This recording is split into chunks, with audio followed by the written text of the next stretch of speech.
Can we just take a deep breath today? Can we just breathe deep together and acknowledge that being a mom is stressful? And if you're about to enter into this video and your heart is anywhere in the comparison game, mama, don't do it. Don't compare your life to mine.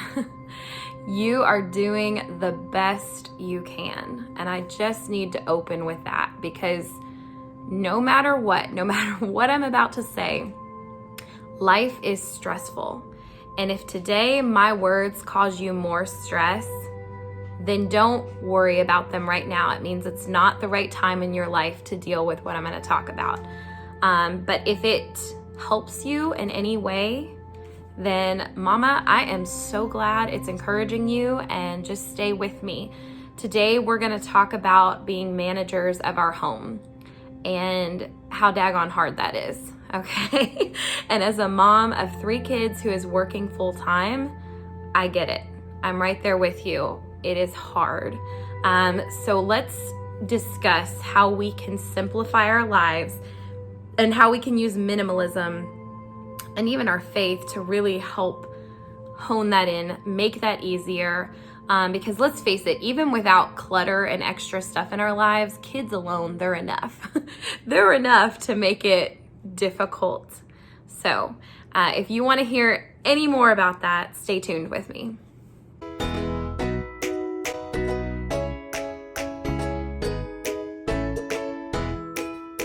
All right, so if you're still with me and you're joining me tonight, my name is Morgan, and I am a mom of 3 kids. I'm a teacher, wife, daughter, all the roles that we play in everyday life. And I started this channel, Life Literacy Right, to reflect upon those things, to document my journey and my growth. And a lot of things have changed for me in the past year or so, including trying to pursue minimalism and really aligning that even with my faith. So what I want to talk about tonight is how what we have in this home, how does that impact us emotionally? How does it impact our faith walk? So let's start first of all with acknowledging, if you have a relationship with Jesus, that you want to have an eternal impact. All right, we got to start by accepting that first of all, this around us, these 4 walls or however many walls you have, whether it's an apartment or a house or a mansion, it is supposed to represent an earthly tent. It's not supposed to be the place that we're building our legacy. We want our legacy to be eternal. We can use these walls to have an eternal impact. We can host people in our homes to talk about God. We can have friends over to have deep conversations with. We can nurture and grow our children within these walls and raise them as a parent.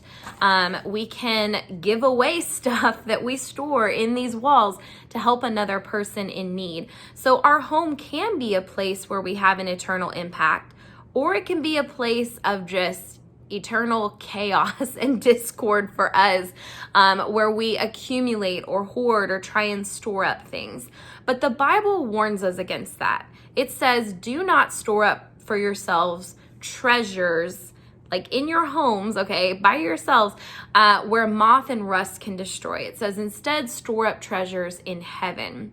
Because God knew we would need a constant reminder of having that heavenly perspective versus earthly. Honestly, the Bible talks about money more than any other subject. If you go and count it up, God just knew that we would struggle with this consumerism mindset and where it's at. So one of the things that has most helped me was comparing my job, my role as a mom in my home, to a manager. And I first heard this on another channel called The Minimalist Mom, great channel about minimalism. And she mentioned to think of yourself as a manager of your home. And if we think about a manager in relation to a business or like a restaurant or a store, the manager is the one that manages the employees, the efficiency of the staff. They manage the inventory, the items that come in, and they also look at what goes out. They make sure they're not accumulating too much, more than they can get rid of at a steady pace. They need to be aware at any point in time what they have in stock, right? If you're a manager of a restaurant, you need to know if you have 5 heads of cabbage that are about to go bad, or you ordered too much meat, or you have too many things on your shelves. You don't want to bring in more inventory than you can handle or manage. A good manager of a restaurant is not going to have some closet in the back stockpiled with vegetables that are going to rot. They're not going to bring in all this stuff just to store and not put it to use. They also don't want to have closets of things they forget about. Like, they're not going to have a closet full of cleaning supplies that they forget about, and then they go and double buy and buy more of it because they had stored the one stuff and forgot they had it. No, they might have an inventory or a list or a checklist to make sure they're not wasting their money or their resources. So when I think about that comparison, and all of a sudden I apply it to myself as a mom, and I think, okay, if I'm the manager of my household, how am I doing? Scary thought. If somebody was coming in to audit me or like check my skills, and the way that I let things flow into our home, flow out of our home, what do I stockpile in closets?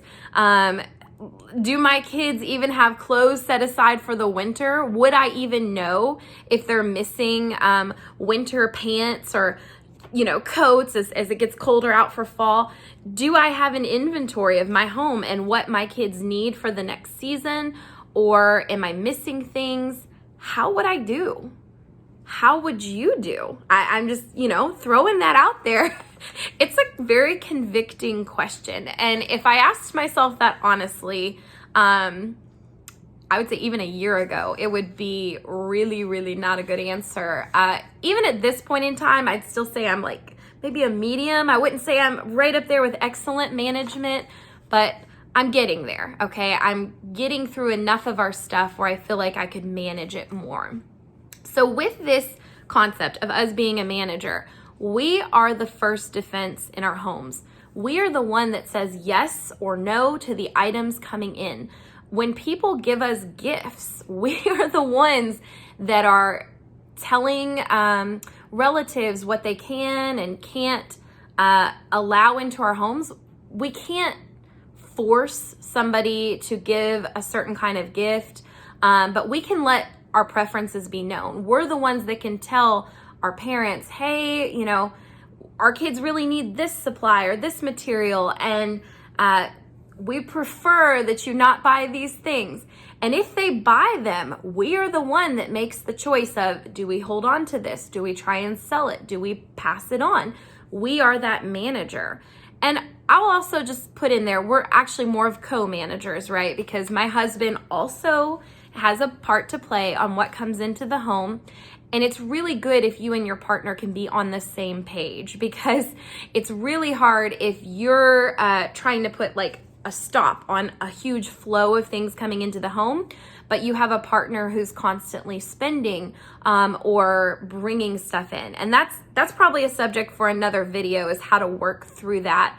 But for today, let's just focus on ourselves, because for me, in our home, I recognize that I am the one with some of the issues here. I am the one that, even after pursuing minimalism for a year, I went to the dollar store the other day, and we're gonna be hosting this Halloween party I was talking about last video. And I thought, oh, I could just get some throwaway decorations. I don't have to store them. I could just get a few things.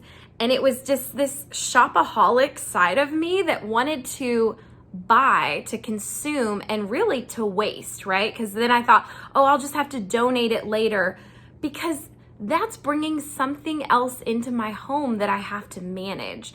And I literally had a moment in the store where I'd put it in my basket, and then I had to go back around those aisles, and I kind of do this mental dance in my head now of, what is the piece this is gonna cost me? When I put this item in my cart and I bring it home, now it's costing me extra management time, right? Because now I have to store it, I have to use it, then I have to make sure, did I properly get rid of it? Did I donate it? Or does it stay around and create another mess for me to deal with later?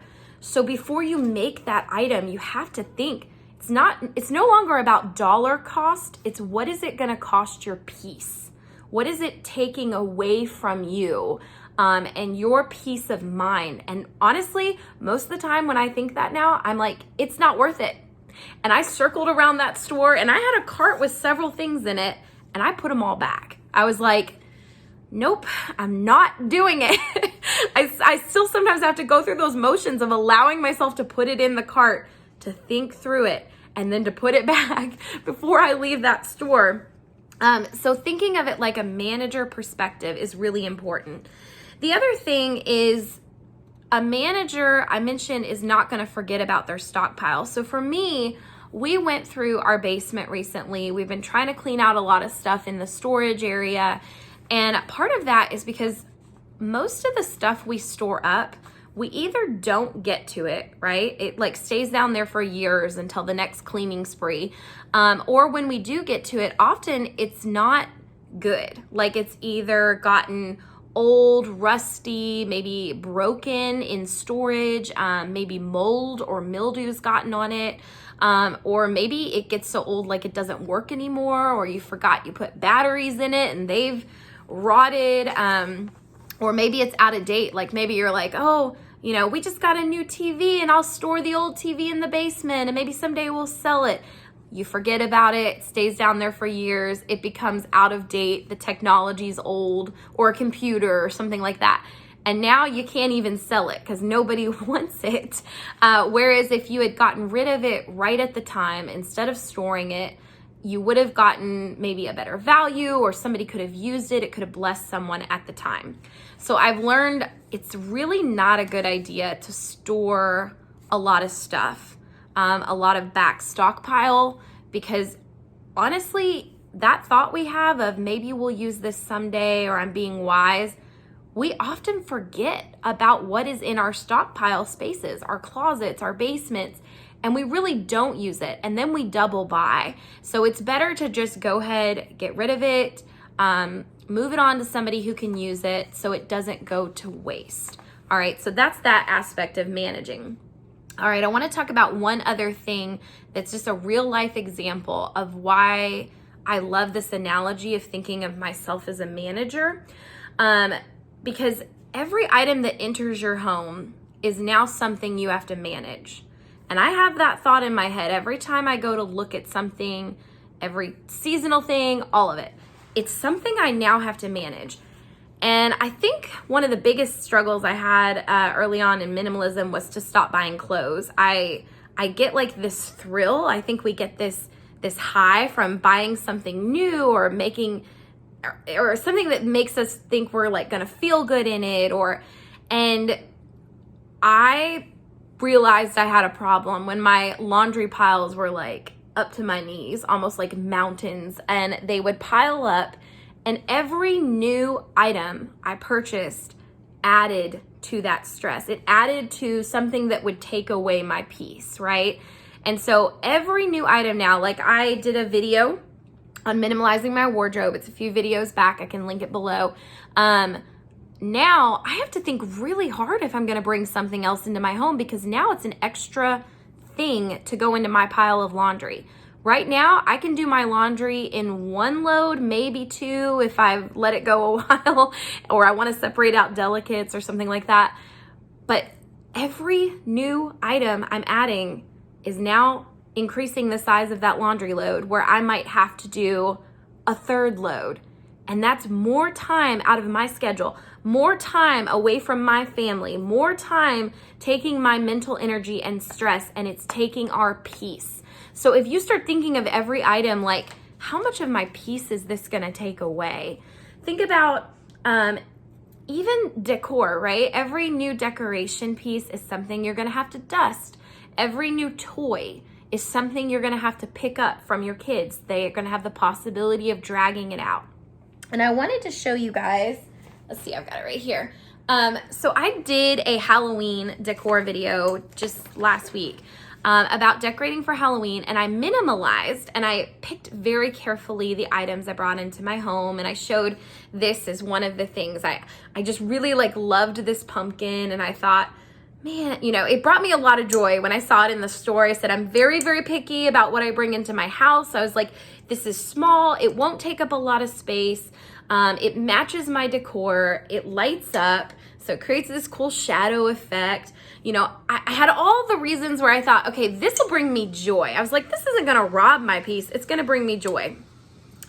It does when I look at it. However, this is where that counting the cost thing of every new item that comes into your home is something more you have to manage. I underestimated my 1-year-old. So I tried at first putting this on the table in our hallway. And of course, every new item, she's just drawn to it like a bug to the flame. And at first she was good. She wasn't touching it.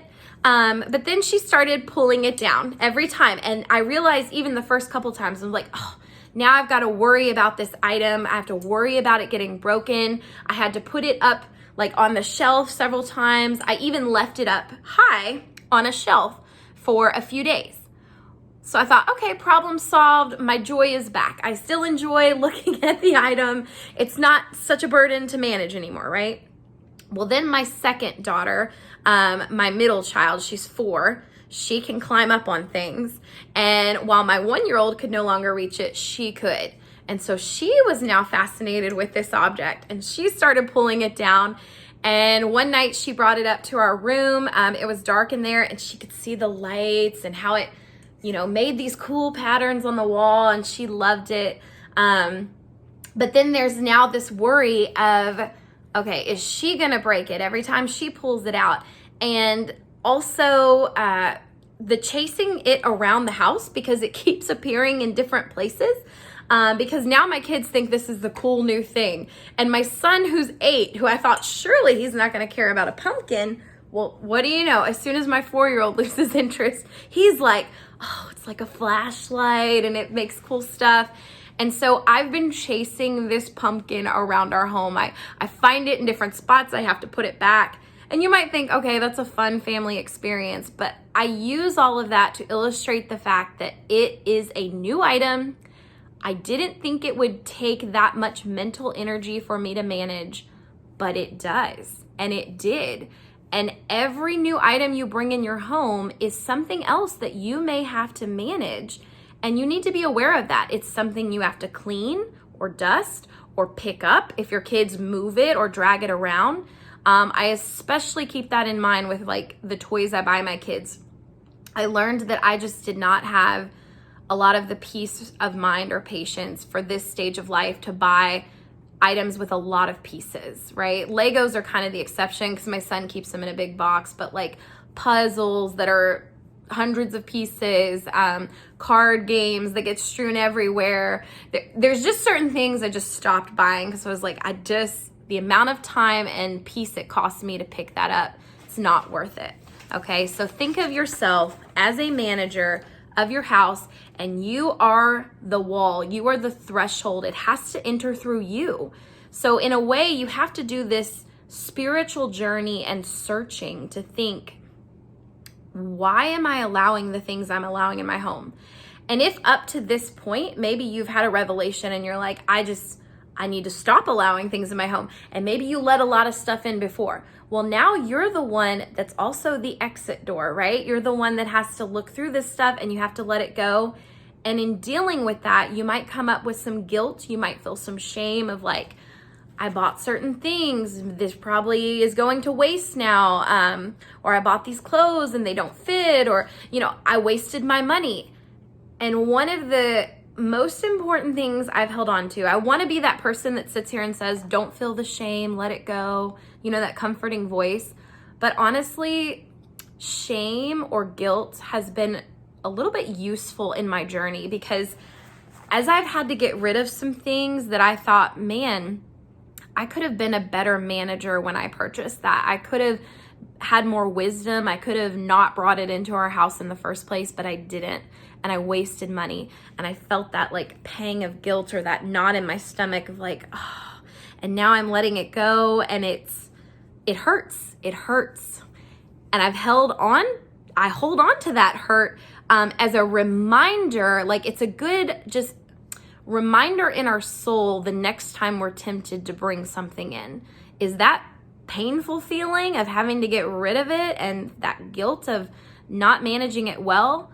You need to grow from it. You need to move past it, and you need to like use it the next time you think to bring things in.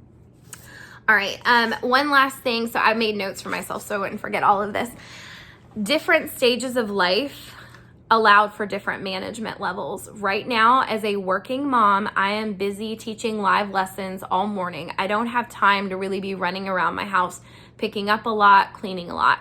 And I have the 3 kids. So when they get back from their daycare or their pre-K, oh goodness, like our house is them running around. It's me trying to get dinner ready. It's just, it can be a little bit of chaos with the kids themselves, right? That's where that intro part was coming in, with just mom life can be frazzling.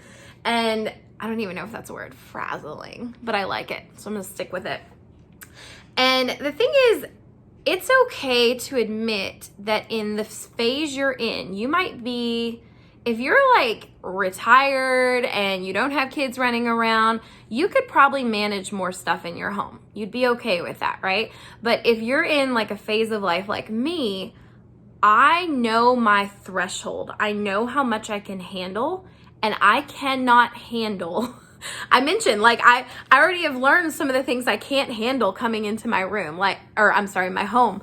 My mom, when she's looking for gift ideas and stuff, and she's like, well, let me buy this board game with these pieces everywhere, or these, cards, or this or that. I'm like, no, I cannot handle it because I know that it takes time and it takes peace away from me, and I know I'll be picking up all the pieces, and, I can handle a few things. I don't keep my kids without toys. I don't do all of that, right? I don't completely deprive them, but I know the level I can handle. I know that if each kid has a few favorite toys, I can pick those up without having to pick up an entire household. And that changes things, to know what your level's at. Know where you're at in life, and different phases are going to allow you different levels of management. And know your threshold. Know what robs you of peace, and know what brings that peace. And then I guess the last thing I had written here is that nothing will ever be perfect. Okay, just throwing that out there. No matter how much you minimalize, unless you literally got rid of everything and you're just in bare walls, okay? Even then, they're still gonna accumulate dust. You're still gonna have floors you need to clean, all right? No house is ever gonna be maintenance free. No house is ever gonna get to a place where you never have to pick up and it just looks perfect and put together all the time. Even after minimalizing, our house still requires maintenance, but it doesn't require as much of me.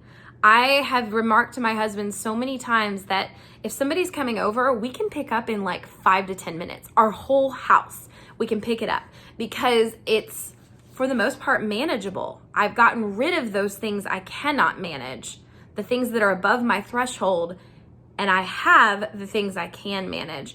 And so when things of life are thrown at us, or like a change in plans, like this Saturday, I normally do laundry on Saturday. I couldn't, we had something going on. It's okay, like that pile is not gonna build up so bad that I am just overwhelmed with everything.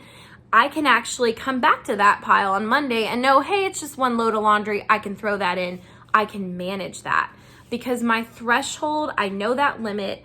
I know my house isn't gonna be perfect, but it is a heck of a lot easier to maintain now. It's so much easier to pull our kitchen together, or to pull the kids' rooms together, or their playroom, all of it quickly when I need to. And it's also about streamlining until you get to that level, right? If you're not there yet, again, this is not supposed to be some guilt trip. This is like, hallelujah, like I found this thing and I want to share it with you guys because I was there. I was the house. We've always loved to host, but a year ago when we would host, my goodness, I would have to start cleaning almost like 2 days before people were coming. And, there's funny videos online of people like frantically cleaning. I was running around. This house just felt like it was a disaster. And it was, because we had so much stuff, and I was just cleaning for hours and hours. The kids' stuff that would get strewn about the house, and I could not manage and pick it up during the week. I could not keep up with it because it was too much. And now I can keep up with their stuff. I can manage that, and I can manage working full time. So to me, it has made my life possible as it is. All right. I think that is enough for today. Hopefully it hasn't overwhelmed you. My goal is to give you some tips, some ideas to take into your own life and to help you, because I want you to have peace. Mama, I want you to have peace. Wherever you're at today, if you're watching this video to zone out for a little bit, have some entertainment, I get it. We need those spaces of peace, and it's not worth it. Your stuff is not worth robbing that peace. If it's costing you that, get rid of it. Get rid of it, mama. It's okay. I'm giving you permission. Let it go. If your kid's gonna like throw a fuss over it, do it when your kids aren't there.